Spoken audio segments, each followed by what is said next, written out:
Thank you Jesus. Hallelujah. यीशु मसीह के पाक मोतबर और जलाली नाम में आप सबों की सलामती हो। जय मसीह की शालूम। Good evening. मैं उम्मीद करता हूँ आप सब ठीक हैं। मैं खुदा का बेहद शुक्रगुजार हूँ कि खुदा ने हम सबों को मौका दिया है कि आज फिर इकट्ठे होकर खुदा उनकी महिमा गाएं, खुदा उनकी परस्तिश करें, खुदा उनकी हमदोसना करें, खुदा उनकी तारीफ करें और खुदा उनकी शुक्रगुजारी करें और खुदा उनके कलाम में से जिंदगी की बातों को सीखें। मैं अपने भाई पास्टर जॉर्ज खोसला का भी बेहद शुक्रगुजार हूँ जिन्होंने मुझे दावत दी, मदु किया कि मैं आज शाम आपके साथ मिलकर खुदा के कलाम की मुनादी करूं और खुदा के कलाम को सीखूं और हम सब मिलकर खुदा के वेदों को जानें। मैं भाई साहब, पादरी जॉर्ज साहब, मैं बेहद शुक्रगुजार हूँ आपका कि आपने इन प्यारे भाइयों और बहनों के साथ हमारा जो एडमिशन 2024 का दाखला है victory Bible college south Korea से हमारी मिनिस्ट्री है, कॉलेज है, पाकिस्तान कराची से शुरू किया गया। उसके बाद हमारे जो प्रिंसिपल साहब हैं वो साउथ कोरिया चले गए और फिर वहां पर जाकर साउथ कोरिया में हमारा कॉलेज है और रजिस्टर्ड है और वहां से 2 जबानों में जो है हम डिग्री जारी करते हैं, साउथ कोरिया और फिर इंग्लिश जुबान में। जैसे पादरी जो सब बता रहे थे कि कॉलेज की कोई फीस नहीं है, कोई दाखला फीस नहीं है, कोई ट्यूशन फीस नहीं है, कोई सर्टिफिकेट फीस नहीं है, बल्कि ये बिल्कुल फ्री है। और व्हाट्सएप पर और फिर जूम मीटिंग पर जो है हम इसको जो है वो क्लासेस देते हैं। ये पहला साल हमारा जो है जूम पर था। फिर पिछले साल 2023 में मैंने सर जी से गुजारिश की कि मैं चाहता था कि बहुत सारे लोग इसमें शामिल हो और मुझे ये भी फिक्र था कि गांव वाले लोग जो हैं जिनके पास वाईफाई नहीं है, अगर वो मोबाइल डाटा खरीदते हैं तो जूम महंगा पैकेज है। तो मैंने ये बात सर से की और मैंने कहा इसको व्हाट्सएप पर लेकर आए और फिर जो मीटिंग जो है ये व्हाट्सएप पर शुरू हो गई। और फिर 2 साल जो है, पहला साल और दूसरा साल व्हाट्सएप पर मीटिंग करेंगे। तीसरा साल क्योंकि उसमें हमने ग्रीक सीखनी है, हिब्रू सीखनी है और फिर जबानों को देखना है, फिर तीसरा साल जो है जूम पर होगा। पादरी जोसफ, एक और चीज, ये जो नया सेशन हम शुरू कर रहे हैं 20 जुलाई से ये हम ब्रोज हफ्ता सैटरडे को शाम 5 बजे क्लास किया करेंगे। हमारे पास फर्स्ट ईयर और सेकंड ईयर जो है ये व्हाट्सएप पर जाएगा और थर्ड ईयर जो है ये हम ट्यूसडे शाम 8 बजे किया करेंगे, मीटिंग क्लास किया करेंगे। 2 हिस्सों में डिवाइड कर रहे हैं। फर्स्ट ईयर सेकंड ईयर हमारा व्हाट्सएप पर रहेगा और ये सैटरडे को जाएगा और शाम 5 बजे। और फिर थर्ड ईयर हमारा जो है ये जूम मीटिंग पर जाएगा रात ट्यूसडे को, मंगल को ये रात जाएगा 8 बजे, 8:30 बजे जाएगा। तो मैं जितने भी आप में से भाई और बहनें जो है वो स्टडी करना चाहते हैं, बाइबल मुकद्दस को सीखना चाहते हैं, वचनों को सीखना चाहते हैं, जैसे पादरी साहब पहले ही बता चुके हैं, आप सब पादरी साहब से जो है वो राब्ता करें और वो मेरे साथ जो है वो आपका जो है वो कॉन्टैक्ट शेयर कर देंगे और फिर हम आपको जो है दाखला देंगे। शर्त सिर्फ एक है, उम्र की कोई कैद नहीं है, उम्र के किसी हिस्से में भी आप बाइबल मुकद्दस सीख सकते हैं। सिर्फ एक हमारी शर्त है और वो मैट्रिक तालीम होनी चाहिए। भाई बहन जो 10 जमाता पास होना चाहिए, उसके बाद फिर हम उसको जो है वो दाखला देंगे और वो हमारे साथ मिलकर खुदा के कलाम को सीखेगा।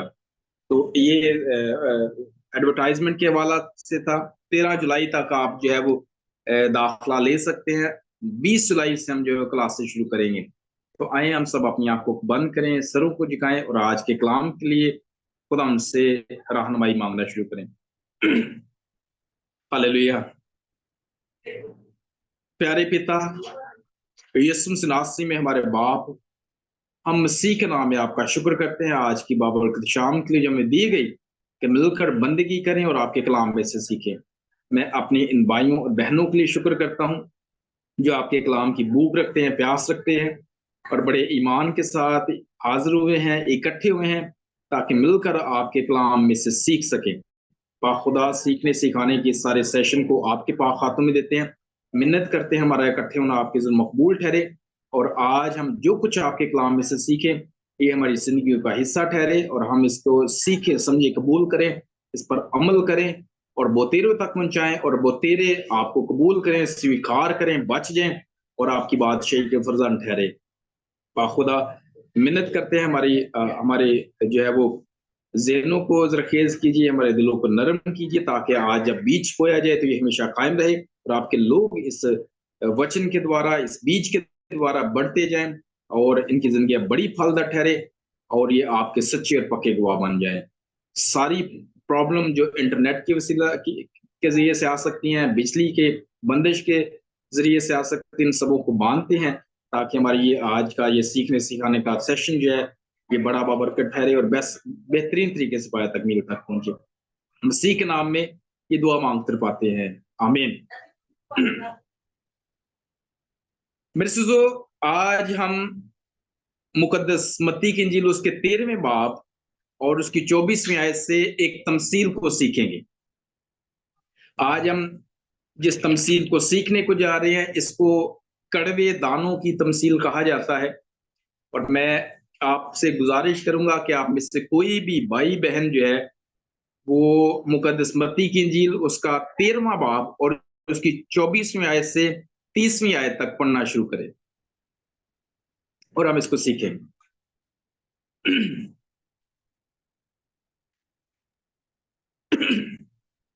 उसने उन्हें एक और दृष्टांत दिया कि स्वर्ग का राज उस मनुष्य के समान है जिसने अपने खेत में अच्छा बीज बोया। पर जब लोग सो रहे थे तो उसका बैरी आकर गेहूं के बीच जंगली बीज बोकर चला गया। जब अंकुर निकले और बालें लगीं तो जंगली दाने भी दिखाई दिए। इस पर गृहस्थ के दासों ने आकर उससे कहा, हे स्वामी, क्या तूने अपने खेत में अच्छा बीज ना बोया था? फिर जंगली दाने के पौधे उसमें से कहाँ से आए? उसने उनसे कहा, यह किसी बैरी का काम है। दासों ने उससे कहा, क्या तेरी इच्छा है कि हम जाकर उनको बटोर लें? उसने कहा, ऐसा नहीं, ना हो कि जंगली दाने के पौधे बटोरते हुए उनके साथ गेहूं भी उखाड़ लो। कटनी तक दोनों को एक साथ बढ़ने दो, और कटनी के समय मैं काटने वालों से कहूंगा, पहले जंगली दाने के पौधे बटोर कर जलने के लिए उन गड्ढे उन्हें गड्ढे बांध लो, और गेहूं को मेरे खत्ते में इकट्ठा करो। आमीन, आमीन, आमीन। पाक कलाम का पढ़ा, सुना, समझा, इसको कबूल करना, इस पर अमल करना और दूसरों तक पहुंचाना हम सबों के लिए बड़ी बरकत का बायस ठहरे, मसीह के नाम में। वनीत भाई, एक एक चीज दोबारा पढ़िएगा। उसने एक और तमसील के लिए क्या लफ्ज बोल पढ़ा है आपने? दृष्टांत, दृष्टांत, रिश्तान। दृष्टांत। जी। रिश्तान के लिए उर्दू जुबान में लफ्ज है तमसील। ठीक है जी। ये जी जब मैं तमसील बोलूंगा तो फिर आप समझ लेके रिश्तान की मैं बात कर रहा हूं, ठीक है जी। मेरे से हमने इसको जंगली बीज जो है, इसमें आपने जंगली बीज का जिक्र पढ़ा है और मेरे पास उर्दू तर्जमा में इसके लिए है कड़वे दाने। कड़वा आप समझते हैं, कड़वाहट है, कोई चीज कड़वी खाए जैसे मुंह कड़वा हो जाता है, इसको जो है वो जुबान के बैरियर की वजह से हमें कुछ चीजों को मुझे आसानी से आराम से चलना होगा ताकि हम सब सीख सके। मेरे से जो तमसील के लिए, रुष्टान के लिए अंग्रेजी जुबान का लफ्ज जो है ये पैराबल है। पैराबल जो है इसको तमसील कहते हैं। और तमसील जो है ये मैं आपको बता दूं कि है क्या है, रुष्टान है क्या। तमसील जो है एक सादा यानी आम, आम फहम यानी आसानी से समझी जाने वाली तमसील क्या है, एक आम सी आसानी से समझे जाने वाली मौजू के मतलब कहानी है। ये वो कहानी है जो मौजू के मतलब है, आसान है, सादा है, लेकिन इसमें क्या है कि इसमें जो है सबक है, कौन सा, दीनवी सबक है या फिर इखलाकी सबक मौजूद है। अब मैं जल्दी से कहता हूं, तमसील एक ऐसी आम फहम और सादा सी कहानी है जो मौजू के मुतल्लक है। मौजू इस वक्त क्या है, आसमान की बादशाही है, मौजू के मुतल्लक है और इसमें इखलाकी और मजहबी सबक मौजूद होता है, लेसन इसमें मौजूद होता है। और याद रखें कि नए अहदनामे में अनाजील अरबा में खुदा यसुम मसीह ने बहुत सारी तमसीलें कही हैं, बल्कि लिखा है कि वो तमसीलों में बात करेगा। तो बहुत सारी बातें जो है खुदा यसुम मसीह ने तमसीलों में कही और वजह भी बताई कि क्यों वो तमसीलों में बात करता है, ताकि दूसरे जो है, क्योंकि जिनको बादशाही के वेद दिए गए हैं, जैसे आप लोग हम सब जो है जो यहाँ पर इकट्ठे हैं, हमें इसकी समझ आएगी, लेकिन वो जिनको बादशाही के वेद नहीं सिखाए गए, वो सुनते हुए सुनेंगे, देखते हुए देखेंगे, लेकिन इसको जो है वो रजू नहीं लाएंगे, दिल से कबूल नहीं करेंगे। लेकिन हम जो हैं, जितने भी हम हैं, जो हम बादशाही के फर्जंद हैं, हम जो खुदा के बेटे और बेटियां हैं, हम जो है इसको समझने वाले ठहरेंगे। हम आते हैं अपनी तमसील की तरफ, कड़वे दानों की या जंगली दानों की तमसील की तरफ आते हैं। मिसेस इसमें जो है, जब हम इसको इसकी देखते हैं, इसको जब हम 36वीं आयत से पढ़ते हैं, 30वीं आयत तक भाई वनीत ने पढ़ा, जब हम 36वीं आयत से पढ़ते हैं तो शागिर्दों ने कहा कि खुदावंद हमें इस तमसील को सिखा कि ये है क्या। कड़वे दानों की, जंगली दानों की तमसील खुदावंद से शागिर्द पूछने लगे कि क्या है। खुदावंद यीशु मसीह उनको सिखाने लगे कि अच्छा बीज बोने वाला इब्ने आदम है। अच्छा बीज बोने वाला कौन है? इब्ने आदम है। खेत जो है ये दुनिया है। अच्छा बीज बादशाही के फर्जंद है। जंगली दाने या कड़वे दाने जो है ये शरीर के फर्जंद है। दुश्मन जिसने कड़वे दाने बोए हैं वो अबलीस है। कटाई जो है ये दुनिया का आखिर है। काटने वाले फरिश्ते हैं। जैसे कड़वे दाने जमा किए जाते हैं और आग में जलाए जाते हैं, वैसे ही दुनिया के आखिर में होगा। इब्ने आदम क्या करेगा? अपने फरिश्तों को हुक्म देगा और सब ठोकर खिलाने वाली चीजों और बदकारों को उसकी बादशाही में से जमा करेगा और उनको आग की भट्टी में डाल दिया जाएगा। वहां रोना और दांत पीसना होगा।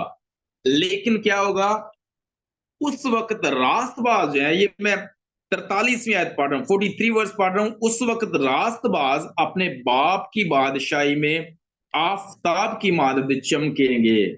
लिखा है जिसके कान हो वो सुन ले। हालेलुया। ये मैंने आपके सामने 36वीं आयत से लेकर 43वीं आयत तक मैंने खुदा के कलाम में से आपके सामने बयान किया है, जो चीजें मैंने आपको बताई हैं। फिर हम देखते हैं कि अच्छा बीज जो है, अब हमें समझने की जरूरत है। अच्छा बीज जो है ये उन लोगों को जाहिर करता है जो खुदा के कलाम को सुनते हैं और इस पर अमल करते हैं। ये वो लोग हैं जो खुदा की बादशाही के वारिस होंगे। और आखिर में क्या होगा? इनका जो है वो मकान आसमान पर तैयार किया गया है, जिसके लिए खुदा ने कहा कि मैं आसमान पर जाता हूं और तुम्हारे लिए जगह तैयार करता हूं। आखिर में ये बादशाही के फर्जंदों का डेस्टिनेशन क्या है, मंजिल क्या है? इन्होंने आसमान पर जाना है, आसमान पर ये जाएंगे। ये अच्छे बीज के बारे में आपको बता रहा हूं। इसके बाद कड़वे दाने हैं। कड़वे दाने जो है, ये जंगली दाने जो है, वो उन लोगों को जाहिर करते हैं जो खुदा के कलाम को नहीं सुनते और जो खुदा के कलाम को कबूल नहीं करते। बाइबल मुकद्दस में लिखा है, तमसील में लिखा है कि ये अबलीस के फर्जंद है। फर्जंद यानी बेटे बेटियां हैं, बच्चे हैं, संतान है। और मेरे से जो उनको जो है, उनका क्या है, वो जहन्नम की जलती हुई आग की भट्टी के वारिस होंगे। मेरे से तो लिखा है कटाई करने वाले क्या कौन है? फरिश्ते हैं। जो कटाई करने वाले हैं, काटने वाले फरिश्ते हैं। दुनिया का आखिर जो है, दुनिया जो है ये आखिर जो है ये कटाई है। कटाई जो दुनिया के आखिर पर होगी। इसका मतलब ये है कि जमीन पर अच्छे और बुरे लोग जो है वो आखिर तक क्या होगा? इकट्ठे बढ़ते रहेंगे। एंड तक क्या होगा? आखिर तक क्या होगा? अच्छे और बुरे लोग जो है वो इकट्ठे बढ़ते रहेंगे। लेकिन खुदा के लोग, खुदा की बादशाही जो है, मेरे से जो बादशाही जो है वो जमीन पर भी खुदा की बादशाही है। यहाँ पर खुदा की बादशाही के लोग मौजूद हैं। आप और मैं खुदा की बादशाही के लोग हैं। इसके बरक्स अबलीस की बादशाही भी है, उसके लोग भी हैं। यहाँ पर जो है वो हमारी आरजी बादशाही के हैं। आसमान पर जो है वो खुदा की बादशाही के हम मुस्तकिल जो है, वो परमानेंट जो है, वो रेगुलर जो है वो फरजांद होंगे। ठीक है, तो लिखा है कि आसमान की बादशाही इस दुनिया में, इस बुराई की दुनिया में, इस बदी की दुनिया में आसमान की बादशाही क्या होगी, मौजूद रहेगी। आखिर में क्या होगा, जब एंड हो जाएगा फिर क्या होगा, लोगों को उनकी मंजिल के लिए अलग अलग किया जाएगा। जितने भी लोग हैं, जो जिन्होंने आसमान की बादशाही में जाना है उनको सेपरेट किया जाएगा, जिन्होंने जो है वो जहन्नम की आग के लिए जाना है उनको लहदा किया जाएगा। ये दुनिया की आखिर तक जो है ये मामला चलता रहेगा, लेकिन आखिर में आकर जो है सेपरेशन होगी, आखिर में आकर अलहदगी होगी, आखिर में आकर जो है वो अलहदा अलहदा किया जाएगा। तमसील को देखते हैं, इसके चंद अनासर पर गौर करते हैं। इस एलिमेंट्स जो है वो अनासर हैं, इसके हिस्से हैं। सबसे पहली बात इस तमसील में जो है वो मालिक है। सबसे पहला बात हम इस तमसील में जिसको देखते हैं वो है मालिक, द ओनर है। कौन ओनर है? जो खेत का मालिक है। और खेत का मालिक कौन है? जो अच्छा बीज बोता है। याद रखिएगा कि मालिक जो है ना खेत का, वो कभी नहीं चाहेगा, वो कभी अपने खेत में बुरा बीज नहीं डालता, कड़वे दाने नहीं बोता और जंगली बीज नहीं बोता। मालिक हमेशा क्या करता है? अच्छा बीज जो है अपने खेत में बोता है। खेत हम पढ़ चुके हैं कि खेत क्या है। खेत हम जान चुके हैं कि दुनिया है। यहां पर लिखा है कि खेत क्या है, 38वें आयत में लिखा है और खेत दुनिया है। इसी मत्ती की इंजील 13वें बाब की 38वें आयत में लिखा है खेत क्या है, दुनिया है। हम देख रहे हैं अच्छा बीज जो है वो, जो अच्छा बीज बोता है वो खेत का मालिक है। खेत का मालिक अच्छा बीज बोता है, खेत दुनिया है। लिहाजा बीज बोने वाला कौन है? दुनिया का मालिक है। अगली बात देखते हैं। मसीह खुद हमने फरमाया कि अच्छा बीज बोने वाला कौन है? इब्ने आदम है। जब हम पढ़ते हैं इसको समझने के लिए कहते हैं, 37वें आयत में लिखे है, उसने जवाब में कहा कि अच्छा बीज बोने वाला इब्ने आदम है। 13वें बाब की 37 आयत में लिखा है कि अच्छा बीज बोने वाला इब्ने आदम है। याद गौर कीजिएगा, इब्ने आदम का लफ्ज जो है, इब्ने आदम की इस्लाह जो है, ये खुदा यीशु मसीह ने 84 मरतबा जो है वो अनाजील में जो है वो इस्तेमाल किया। 84 टाइम्स जो है वो इब्ने आदम का लफ्ज इस्तेमाल हुआ है। और इब्ने आदम का लफ्ज जो है वो हर बार जो है ये खुदाओं ने अपने लिए इस्तेमाल किया है, किसी दूसरे के लिए नहीं, बल्कि अपने लिए हर बार इब्ने आदम का लफ्ज जो है वो इस्तेमाल किया गया है। लिहाजा खुदा यीशु मसीह क्या कह रहे हैं कि अच्छा बीज बोने वाला कौन है? इब्ने आदम है, यानी यीशु है, खुदा यीशु है। खेत दुनिया है और अच्छा बीज बोने वाला कौन है? वो खेत का मालिक है। क्लियर हो गया कि ये पूरी दुनिया जो है, जिसमें कोई 250 से जायद ममालिक हैं, ये पूरी दुनिया किसकी मलकियत है? खुदा यीशु मसीह की। पूरी दुनिया जो है इसका मालिक जो है मेरे और आपके आका, मेरे और आपके मुर्शद, मेरे और आपके खुदावंद, मेरे और आपके बचाने वाले, मेरे और आपके निजात दहिंदा खुदा यीशु मसीह है। खुदा यीशु मसीह इस पूरी दुनिया के मालिक है। हम इस तमसील का एक हिस्सा देख रहे हैं जिसमें हमने मालिक को देखा है, और हमने इस तमसील में सीखा है कि पूरी दुनिया का मालिक जो है वो खुदा यीशु मसीह है। दूसरी बात इस तमसील में है वो दुश्मन है। दुश्मन क्या करता है? लिखा है कि मगर लोगों के सोते में उसका दुश्मन आया। दुश्मन की बात अब हो रही है, यानी मालिक जो है खुदा यीशु मसीह मालिक है, मालिक का एक दुश्मन है।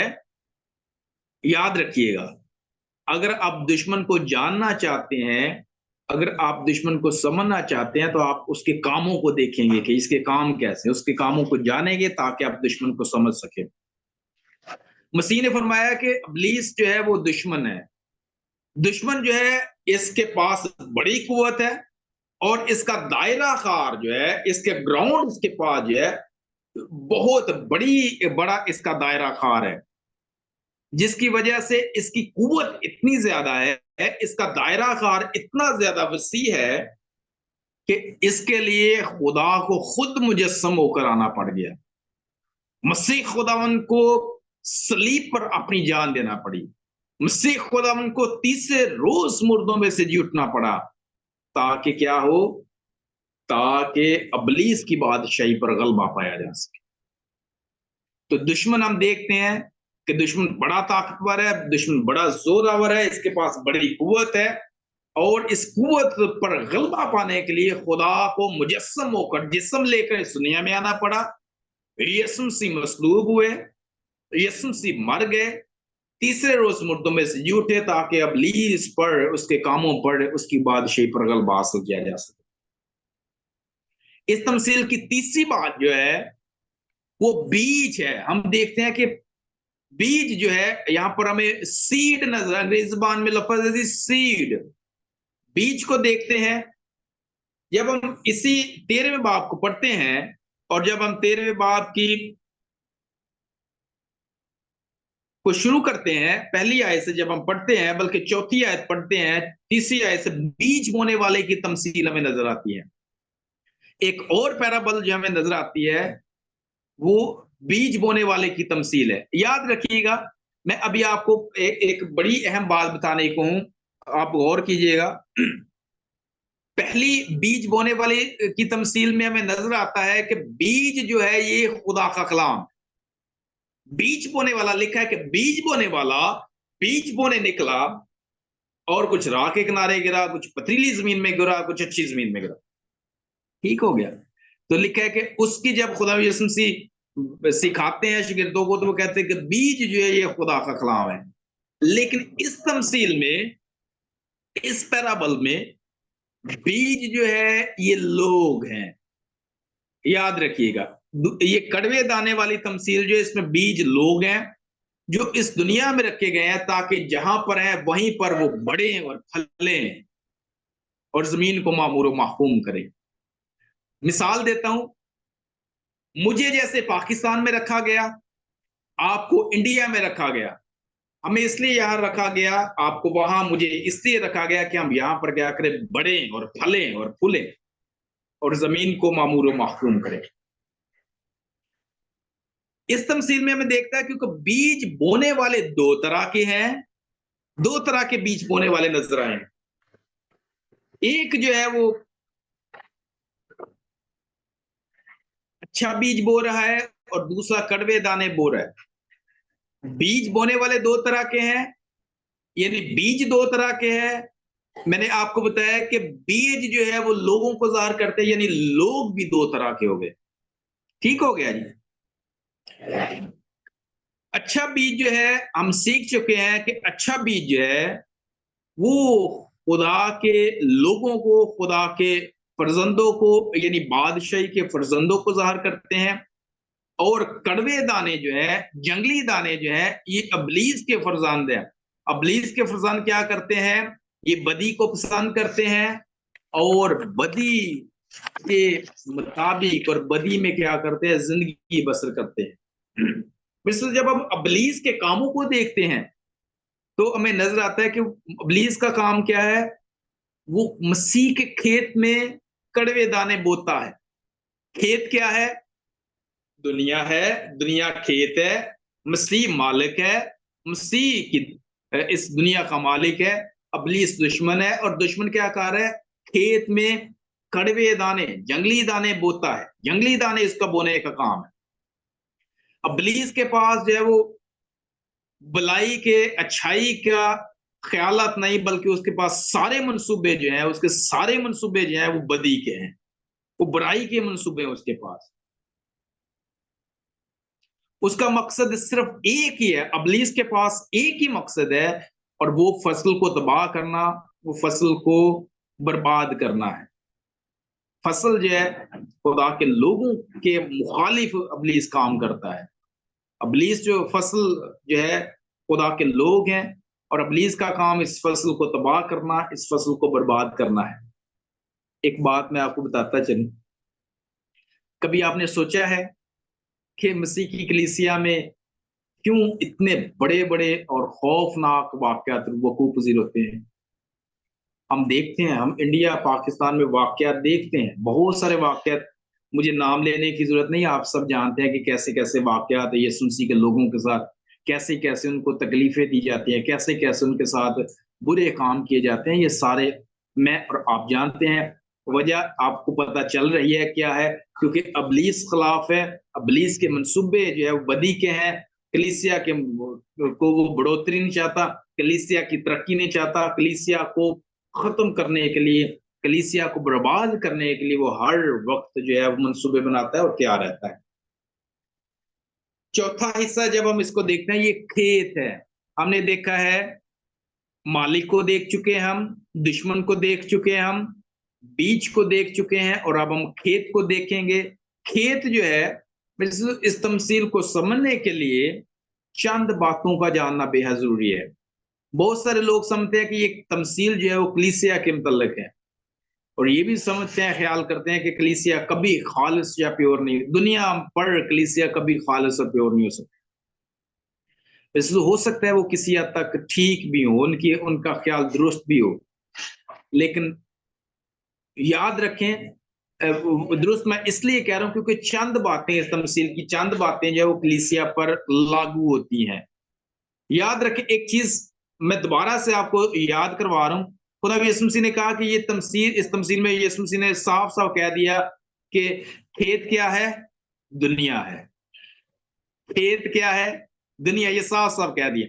इसलिए मुकम्मल तौर पर ये तमसील जो है ये कलीसिया पर लागू नहीं होती, चंद बातें लागू हो सकती हैं, लेकिन मुकम्मल तौर पर, क्योंकि दुनिया की बात हो रही है, और एक खादम कहते हैं, एक मसीह राइटर कहते हैं, मुसन्नफ कहते हैं कि ये तमसील दर हकीकत कलीसिया की दुनिया में तस्वीर है, कलीसिया की दुनिया में तस्वीर है, ना कि कलीसिया में दुनिया की तस्वीर है। आप, मैं उम्मीद करता हूं मेरी आपको समझ आ रही है। जैसे इंडिया में कलीसिया कितनी कितनी आबादी है इंडिया की, और इसमें कलीसिया कितनी है, इस तरह दुनिया में जितनी कलीसिया, ये कलीसिया की तस्वीर है। पाकिस्तान में कितनी आबादी है, कलीसिया कितनी है, ये दुनिया की तमसील है, और उसमें कलीसिया भी मौजूद है। तो कुछ बातें जो कलीसिया पर भी लागू हो रही हैं। ठीक है जी। अगला हिस्सा जो है इसका इसका सवाल है। हमने देखते हैं कि हमने घर के जी, हमें 27वें आयत में हमने देखा है, नौकरों ने घर के मालिक से आकर कहा, ए खुदावंद, क्या तूने अपने खेत में अच्छा बीज नहीं बोया? सवाल आ गया। इसका एक हिस्सा जो है इसका सवाल भी है। ये सवाल जो मैं आपके सामने रखने को हूं, ये हर नस्ल से पूछा जाता है। हो सकता है आपसे पूछा गया हो, मुझसे भी, हमारे बड़ों से भी, हमारे बच्चों से भी पूछा जाए। ये सवाल हर नस्ल के लिए है। लोग क्या कहते हैं कि अगर खुदा भला है, अगर खुदा अच्छा है, और यीशु मसीह कुदरत वाला है, तो फिर दुनिया में इतना गुनाह क्यों है? एक और सवाल पूछा, ये सवाल बड़ा गहरा है, बड़ा इंपॉर्टेंट सवाल है जो पूछा जाता है। अगर खुदा भला है, यीशु मसीह बड़ी ताकतवर है, तो फिर दुनिया में गुनाह क्यों है, गुनाह इतना क्यों है?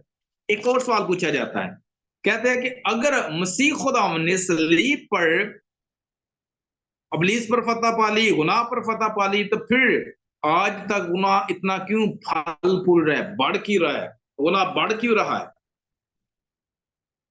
यीशु मसीह के जमाने के लोग पता क्या समझते थे? यीशु मसीह के जमाना के लोग समझते थे कि यीशु मसीह अभी सीटी बजाएंगे और बदी का खात्मा हो जाएगा, और यीशु मसीह की बादशाही कायम हो जाएगी। लेकिन याद रखें इसका सवाल, इसका जवाब याद रखें, यीशु मसीह जब अपनी पहली आमद में आए हैं तो वो अदालत करने के लिए नहीं आए। यीशु मसीह अपनी पहली आमद में फजल के लिए आए हैं, और हर फसल पर, हर बशर पर, हर जंतु पर उन्होंने फजल अंडेला है, और वो चाहते थे कि हर शख्स पर फजल जो है वो हो, जितने उसको कबूल करते हैं, जिसने उसके फजल के नीचे आते हैं उन पर फजल हो जाता है। लिहाजा अभी अदालत के लिए नहीं आए थे, फजल के लिए आए थे, माफी के लिए आए थे। अदालत के लिए वो आएंगे, क्योंकि अदालत का सारा काम खुदा यीशु मसीह के पास है। यीशु मसीह ने हर बशर, हर फर्द की अदालत करनी है, तो वो अदालत के लिए आएंगे। लिहाजा जो सवाल करते हैं कि गुनाह क्यों बढ़ रहा है, अगर खुदा ताकतवर है, मसीह भला है, तो फिर ऐसा क्यों हो रहा है? वजह यह है कि खुदा यीशु मसीह फजल के लिए आए थे, खुदा यीशु मसीह माफी के लिए आए थे, अदालत के लिए आए थे। जब अदालत के लिए आएंगे तो हर बशर उनके सामने पेश किया जाएगा। इसका छठा हिस्सा जो है वो ग्रोथ है, बढ़ना है, फसल का बढ़ना है। याद रखें, अच्छा और बुरा जो है, वो अच्छाई और बुराई जो है यीशु मसीह की दूसरी आमद तक इकट्ठे बढ़ते रहेंगे। याद रखिएगा, जब तक यीशु मसीह दूसरी मर्तबा आमदे सानी या सेकंड कमिंग के लिए यीशु मसीह नहीं आते, तब तक अच्छाई भी बढ़ती रहेगी और फिर बुराई भी बढ़ती रहेगी। बदी और अच्छाई दोनों इकट्ठे बढ़ते रहेंगे। मसीह ने ये हमें मसीह ने सिखाया है, और हमें सीखने की जरूरत है, हिकमत की जरूरत है, हमें जो है विजडम की जरूरत है, हमें सीखने की जरूरत है, ताकि हम अपनी खिदमत में लगे रहें, ताकि हम खिदमत करते रहें, हाँ, ताकि हम खुदा के कलाम की खिदमत करते रहें। सीखना क्या है, हम सीख क्या रहे हैं? हम सीख रहे हैं कि दुनिया की ये नेचर है, दुनिया की ये फितरत है कि जब तक ये दुनिया कायम है, हम जो इसमें जिंदगी बसर कर रहे हैं, ये हम देख रहे हैं कि एक ही वक्त में दुनिया अच्छी भी हो रही है और एक ही वक्त में दुनिया जो है बुरी भी हो रही है। अच्छाई भी आ रही है और बदी भी आ रही है। मतलब ये है कि दुनिया एक ही वक्त में अच्छी भी हो रही है, बुरी भी हो रही है।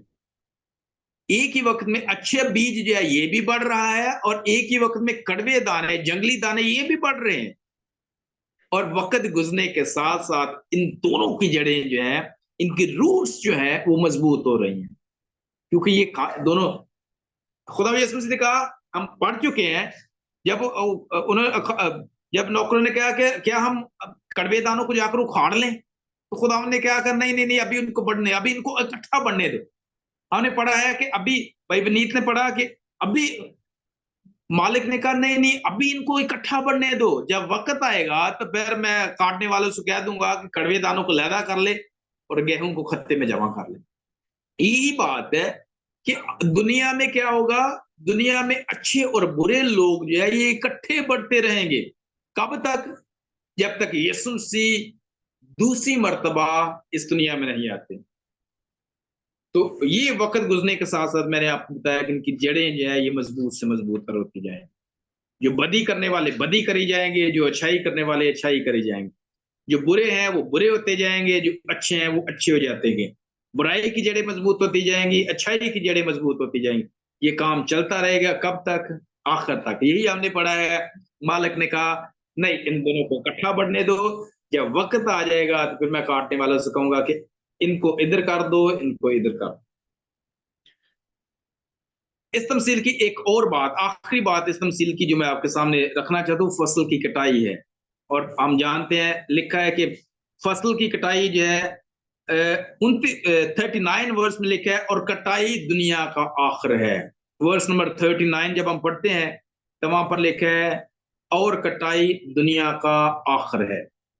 तो मेरे से ये अभी जो है हम फजल के दौर में रह रहे हैं। खुदा यीशु मसीह आए, हम पर फजल हुआ, और अभी क्योंकि आमद सानी नहीं हुई, अभी हम फजल के दौर में रह रहे हैं। अभी रोजे अदालत नहीं आया। जब रोजे अदालत आएगा तो फिर जो है हमें हमने ऊपर देखा है कि सेपरेशन होगी, लहदा किए जाएंगे। लेकिन जब तक रोजे अदालत नहीं, बात शरीयत में ऐसी नजर आएगी, यानी फसल और कड़वे दाने इकट्ठे रहेंगे, अच्छे दाने और जंगली दाने इकट्ठे रहेंगे, बुरे लोग और अच्छे लोग जो हैं वो इकट्ठे बढ़ते जाएंगे। हालेलुया। मेरे से तो जब हम यूनानी ज़बान का लफ्ज देखते हैं कड़वे दाने के लिए, जंगली दाने के लिए, तो ये लफ्ज है जिजानिया। जिजानिया जो है ये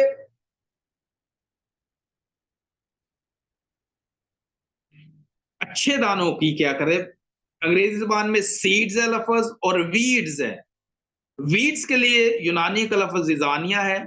जिजानिया क्या करते हैं, अच्छे बीज के हिस्से का पानी ले लेते हैं, उसके हिस्से की हवा ले लेते हैं, उसके हिस्से की सूरज की रोशनी ले लेते हैं, उसके हिस्से की नमकियात ले लेते हैं। यानी मैं आसान कर रहा हूं। जंगली दाने क्या करते हैं, अच्छे बीज के हिस्से का पानी ले लेते हैं, हवा ले लेते हैं। जो जमीन में जो नमकियात, जो गुजा अच्छे दानों ने लेनी थी, जब जंगली दाने उसमें बो दिए गए हैं, तो जंगली दाने क्या कर रहे हैं, अच्छे दानों के हिस्से का पानी भी लेते हैं, सूरज की रोशनी भी ले लेते हैं, हवा भी ले लेते हैं, नमकियात भी ले लेते हैं, खुराक भी ले लेते हैं, जिससे क्या होता है, अच्छे दानों की बढ़ोतरी जो है वो असरअंदाज होती है। इससे अच्छे दाने जो है वो अच्छी फसल जो है, फसल अच्छी तरह से नहीं बढ़ पा रही, क्योंकि उसके हिस्से की खुराक जो है वो जंगली दाने ले रहे हैं, कड़वे दाने ले रहे हैं, और इससे फसल जो है बढ़ नहीं रही होती। मेरे से तो आज ऐसे ही हो रहा है, आज के दौर में भी ऐसे ही हो रहा है। आज के दौर में क्या हो रहा है कि जंगली दाने जो हैं, कड़वे दाने जो हैं, वो जो है वो अच्छे दानों के हिस्से की चीजों को जो है वो ले रहे हैं और उनकी ग्रोथ को रोक रहे हैं। ग्रोथ जो है उनकी बढ़ोतरी पर असरअंदाज हो रही है, उसकी उनकी बढ़ोतरी रोकी जा रही है। आज जब दुनिया में अंजील की मुनादी का काम बड़ी तेजी से हो रहा है, आज दुनिया में जो है वो मुख्तलिफ ममालिक में लोग खुदा यीशु मसीह को अपना खुदावंद बड़ी तेजी के साथ जो है वो कबूल कर रहे हैं। खुदा के लोग खादमीन जो है बड़े रूह और सच्चाई के साथ, बड़े जो है वो वफादारी के साथ अंजील की मुनादी कर रहे हैं, और वो तेरे लोग खुदा यीशु मसीह को अपना मालिक, अपना खुदावंद, अपना बादशाह, अपना निजात दहिंदा कबूल कर रहे हैं। जब अंजील की मुनादी का काम हो रहा है, जब अच्छे बीज जो है वो बड़ी तेजी से बोए जा रहे हैं, इसके साथ साथ अबलीस जहां पर खुदा का काम बड़ी तेजी से हो रहा है, वैसे ही अबलीस भी बड़ी तेजी से अपना काम कर रहा है।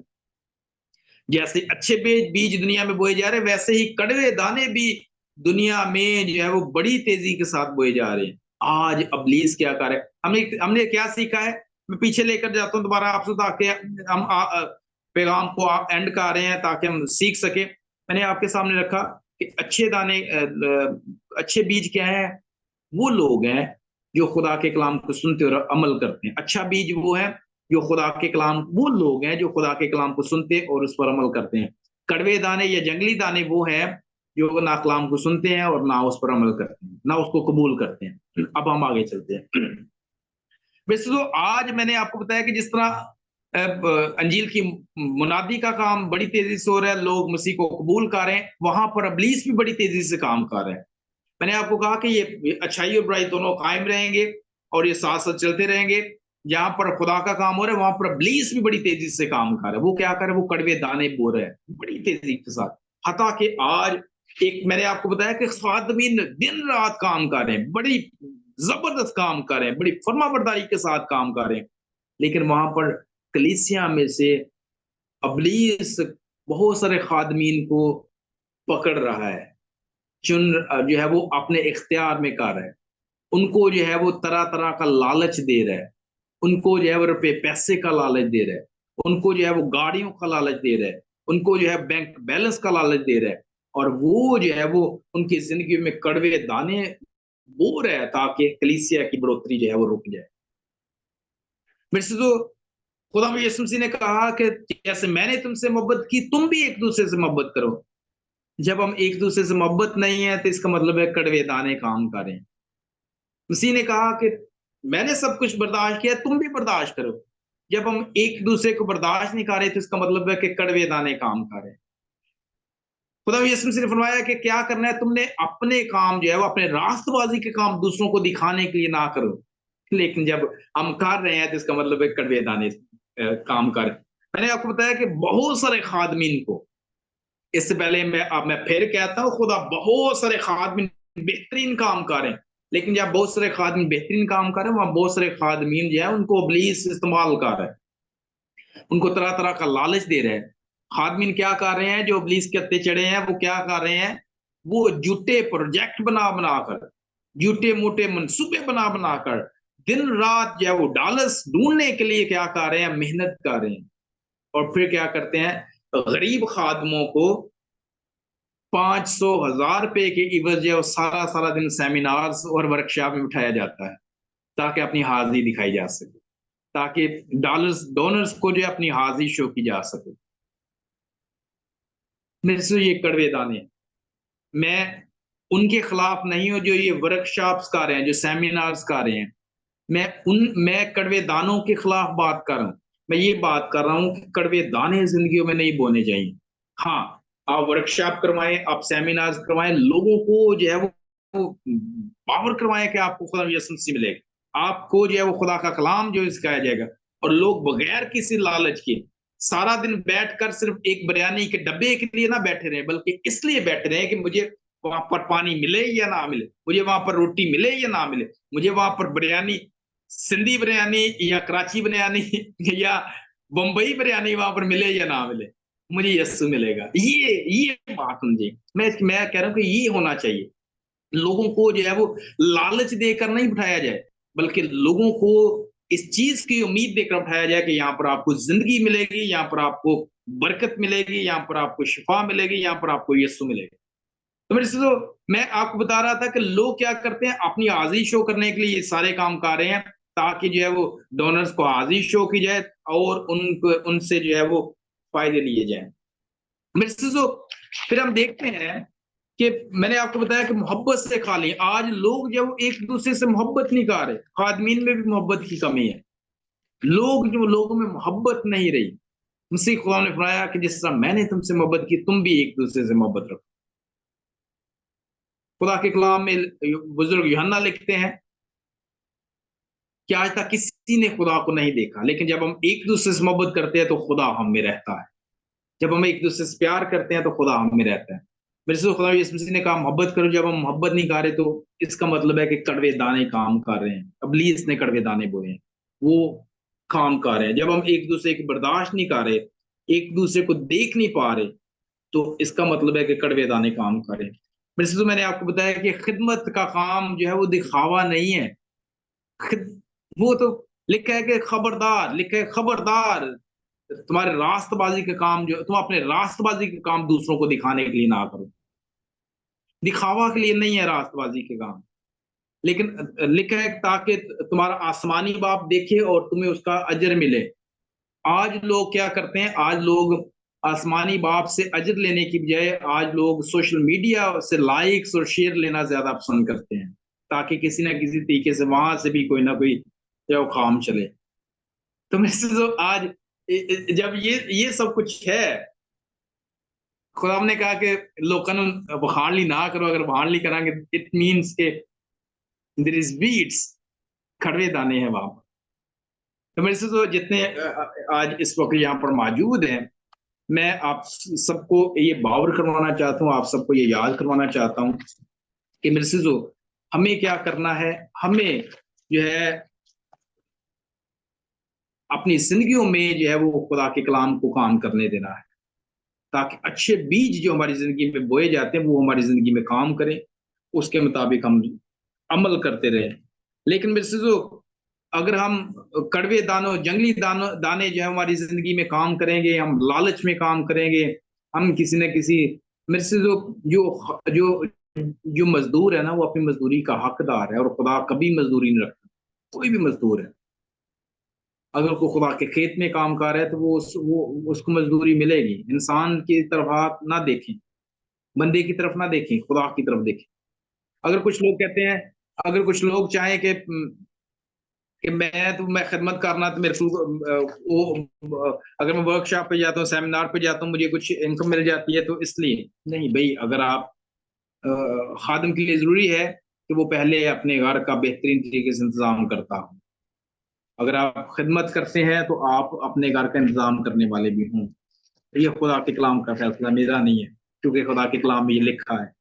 पासमान का जो पासमान का ओहदा लेना चाहता है वो जरूरी है कि अपने घर का भी बंदोबस्त करे। 100% या फुली तौर पर खादम होना बहुत बड़ी बरकत है।